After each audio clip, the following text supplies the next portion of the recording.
சர்வலோகத்தையும் உண்டாக்கின ஒரே மெய் தேவனுக்கு மகிமை உண்டாவதாக.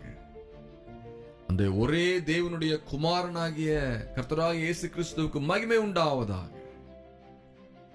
அந்த கர்த்தராகிய இயேசு கிறிஸ்துவினுடைய ராஜ்யத்தை இந்த பூமியில விஸ்தாரப்படுத்துகிற அவருடைய ஆவியானவருக்கு மகிமை மேல் மகிமை உண்டாவதாக. தீர்க்கதரிசிகளுடைய ஆராதனையின் மேலே தேவனுடைய வல்லமை இறங்குகிறது. பிரமிப்பான காரியங்கள் நடக்கிறது. நம்முடைய எண்ணங்களுக்கு அப்பாற்பட்டு, நம்முடைய பலனுக்கு அப்பாற்பட்டு ஒரு தெய்வீக வல்லமை தீர்க்கதரிசிகளுடைய ராஜ்யத்திலே எப்பொழுதும் உண்டு.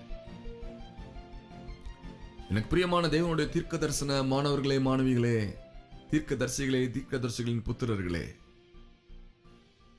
நம்முடைய ராஜ்யம் தேவனுடைய ராஜ்யத்திற்கு அடுத்ததாக இருக்கிறது.